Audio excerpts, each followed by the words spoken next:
I try to be objective with all of my sports coverage, and listen, Jacy Sheldon objectively should be suspended for this play. I just don't know in what world, in what universe you watch that play back and you go, that was a basketball play. She was trying to make a basketball move, especially with all the angles of this. Sheldon was clearly targeting Caitlin Clark most of this game, and that is, that comes from a function of, she guarded her in one-on-one situations a lot up the court, and then rolled into a lot of doubles in the half court. But there was talking and chirping all game, and for me, it was punctuated by Caitlin Clark's final play before she came out of the game, where she stares Jacy Sheldon down, essentially demonstrates, she's like, if you poke me in my eye, I will shoot it in yours. And she crosses her, finds the favorite spot, free throw line extended from the logo area, big fuck you 3 to Jacy Sheldon, yells at the Connecticut bench, yells at the crowd.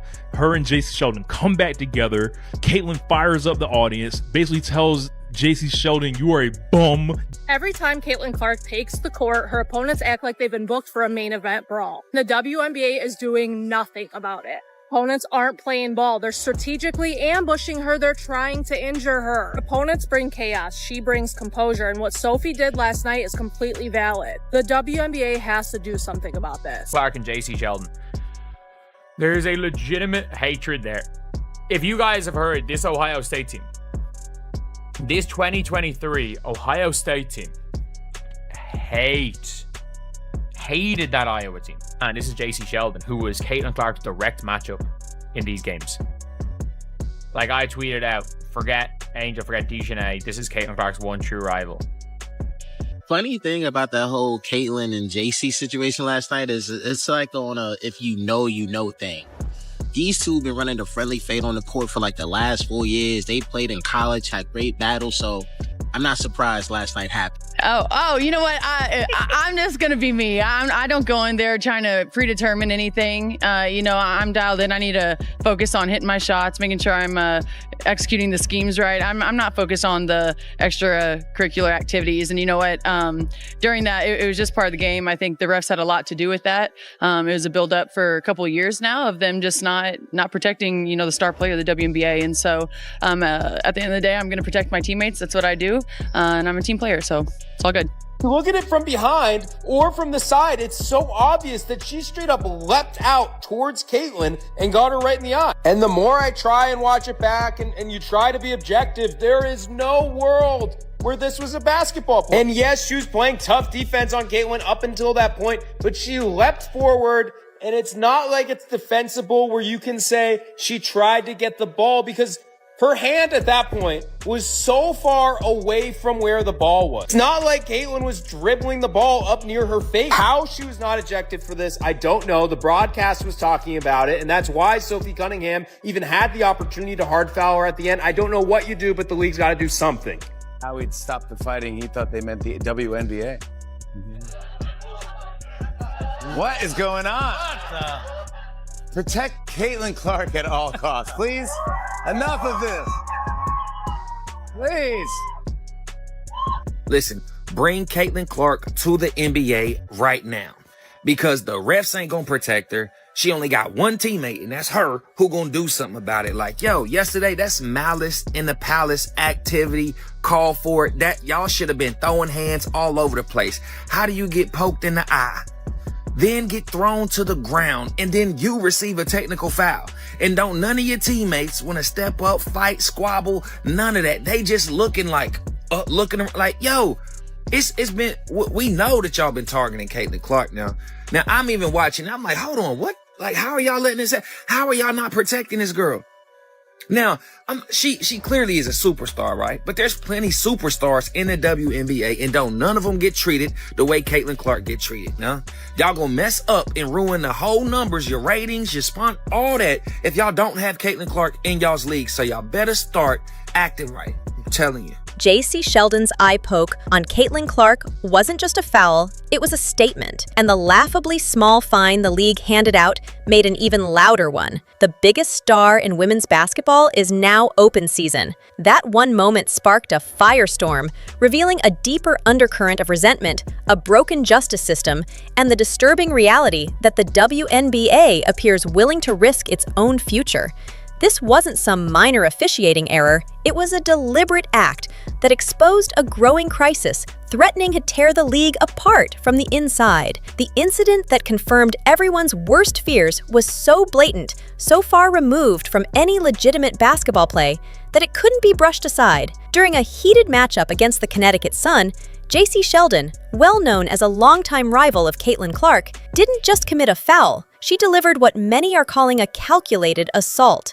As Clark handled the ball, Sheldon didn't reach for a steal. She lunged straight at Clark's face, poking her directly in the eye in a move that stunned fans and exposed a much deeper problem within the league. It was a move with the potential for career-ending damage. But what made it even more disturbing wasn't just the act itself. It was the subtle, malicious grin on Jacy Sheldon's face afterward. That expression said everything. This was personal. This wasn't a split-second mistake or an accidental foul. This was a calculated message, the latest and most vicious act in a season-long campaign of physical abuse directed at the league's biggest star. But to truly grasp the venom behind that eye poke, you have to look beyond the professional court. This wasn't just a random act of aggression. It was the explosive climax of a long-standing rivalry rooted in years of collegiate tension. Jacy Sheldon was a standout for Ohio State, a program known for its fierce and bitter rivalry with Caitlin Clark's Iowa Hawkeyes. These two players went head-to-head in some of the most intense and emotionally charged games in recent college basketball history, and that bad blood clearly carried over into the pros. Forget Angel Reese or any other media-hyped rivalry. Those truly familiar with the game know that Jacy Sheldon was Caitlin Clark's one true nemesis on the court. This history casts a chilling shadow over the foul, hinting at something far more calculated. It suggests that when Sheldon saw Clark in a WNBA uniform, she didn't just see a competitor, she saw the embodiment of a rivalry she had longed to conquer. And this time, she was willing to do whatever it took to come out on top. And as if one targeted attack wasn't enough, what followed exposed just how broken the WNBA system truly is. The 40 pro game. It's reflecting Rhines. While Caitlin Clark was still reeling from Sheldon's eye poke, Marina Mabrey stepped in and escalated the chaos, shoving Clark to the ground from behind in yet another blatant act of aggression. But the most disturbing part of this entire sequence wasn't the violence itself, it was what came next. A moment that revealed just how little protection the league is willing to offer its brightest star. The only player who had the courage to step up and defend Caitlin Clark was Sophie Cunningham, who delivered a hard, strategic foul in response. And how did the league respond to her act of protection? By slapping her with a flagrant foul and a fine. In doing so, the WNBA sent a dangerously clear message: attack Caitlin Clark, and you might get a light slap on the wrist, but defend her, and you'll face punishment. It's a backwards incentive structure that not only fails to protect its stars, but effectively gives the green light for continued abuse. The world was watching, and the outrage was immediate and deafening. This was no longer just a topic for sports blogs. It had erupted into a full-blown cultural firestorm. On The Tonight Show, Jimmy Fallon looked straight into the camera and made a heartfelt plea to the WNBA: protect Caitlin Clark at all costs. Please, enough of this. Meanwhile, Dave Portnoy of Barstool Sports didn't mince words, slamming the players targeting Clark as jealous loser punks who, in his words, should be playing in a rec league. The message from fans and media alike was loud and clear. This had gone too far. When late-night hosts and major media personalities start publicly shaming your league's conduct, it's a clear sign of failure on a spectacular level. The WNBA's dirty little secret, its inability or outright unwillingness to protect its biggest star, had been dragged into the spotlight for the entire world to see. What began as a controversy had now spiraled into a full-blown crisis of legitimacy, leaving the league scrambling to contain a PR disaster of its own making. This has been a very contentious 12 hours since the game. A lot of people on ESPN saying ridiculous things, like Monica McNutt saying she had no problem with Marina Mabry's foul. And I look at that in comparison to the Sophie Cunningham foul, which I have seen people say has no place in the league, unsportsmanlike, when that actually is a lot more sportsmanlike than the Marina Mabry one. Marina Mabry was completely disconnected from the play, had nothing to do with it. There was no play even going on when Marina Mabry did that. To truly grasp the madness behind the league's inaction, you have to look at the numbers. Because this isn't just about fairness or sportsmanship, it's about staggering financial stakes. According to Dr. Ryan Brewer, a professor of finance, Caitlin Clark was responsible for an astonishing 26.5% of all WNBA economic activity in her rookie season. Let that sink in. One player, earning just over $76,000, was fueling more than a quarter of the league's entire financial engine. And Brewer's projections for 2025 are even more jaw-dropping. He estimates Clark could generate nearly $1 billion in total economic impact for the WNBA. That's billion with a B. When one player is your business model, allowing her to be targeted and abused on the court isn't just morally indefensible, it's financial suicide on a historic scale. What you have in Caitlin Clark is a once-in-a-generation talent. She was massively successful in college. And that's transcended into the WNBA, where she's leaps and bounds above pretty much most every player there. You're allowing her to get beaten up on the regular during games, flagrant fouls, people trying to take her eye out. That's happened a couple different times last year and this year. And you're not protecting your... So how did the WNBA respond to this blatant, career-threatening attack on their billion-dollar asset? With a punishment so weak, it felt like a slap in the face. Jacy Sheldon was assessed a flagrant 1 foul, which came with an automatic fine of just $2,000. Marina Mabry's technical foul? That earned her a mere $400. Fine. To put that in perspective, Sheldon's penalty for endangering the eyesight of the woman essentially funding the league is less than what many people spend on a weekend trip.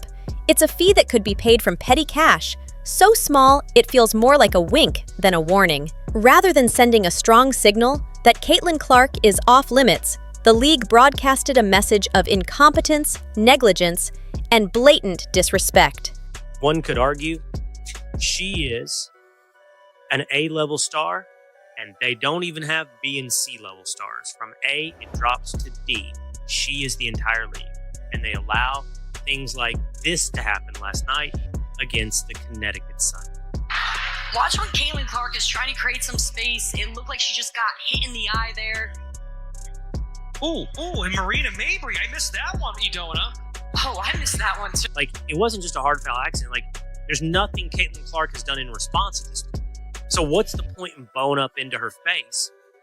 And immediately, I don't think Caitlin's even extended her arm to push her away. Maybe the coaching is, hey, if you're physical with Caitlin Clark, it's one of the only ways to stop her. Yes. So, like, they're all encouraged to be really physically aggressive. But it's hard not to look at this and think there's animus towards her.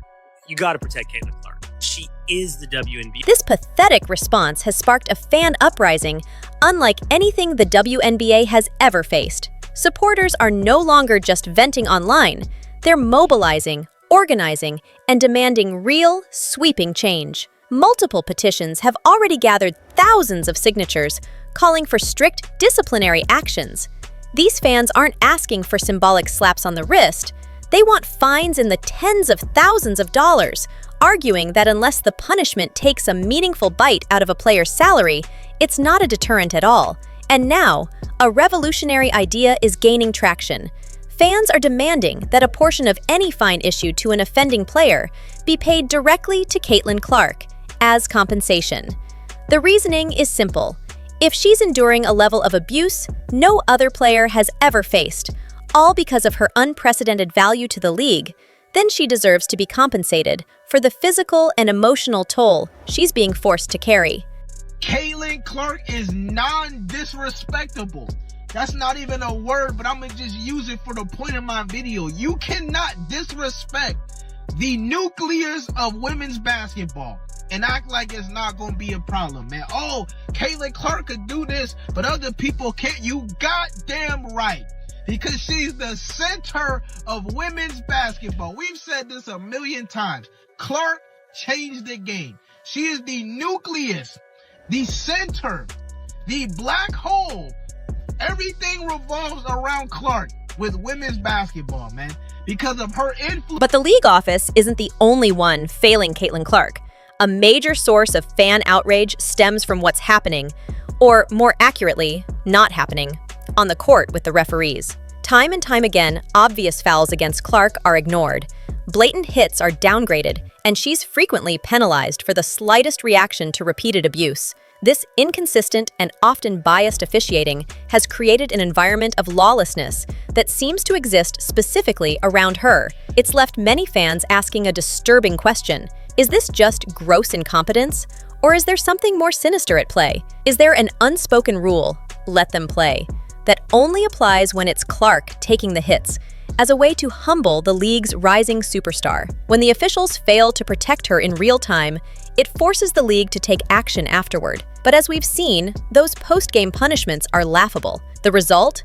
Clark is left in a dangerous limbo, with no real protection from anyone on or off the court. Caitlin Clark is the golden goose. Every game she is dropping golden eggs, and they are trying to strangle the golden goose to death. There's jealousy, there is hate. Everyone in the league seems to hate the fact that Caitlin Clark is making the league relevant. If I were advising Caitlin Clark, I would say start your own pro basketball league for women. I don't know why she benefits from the WNBA at all. She could go out, she is the draw for women's basketball, and set up her own league. She might even be able to own the majority of the league. She could probably become a billionaire. Set it up with far fewer teams. You play far fewer games. Heck, they did it with Live Golf. I think the audience would follow Caitlin Clark wherever she goes. With no protection on the court and no justice from the front office, the most explosive question of all has emerged. What if the answer isn't fixing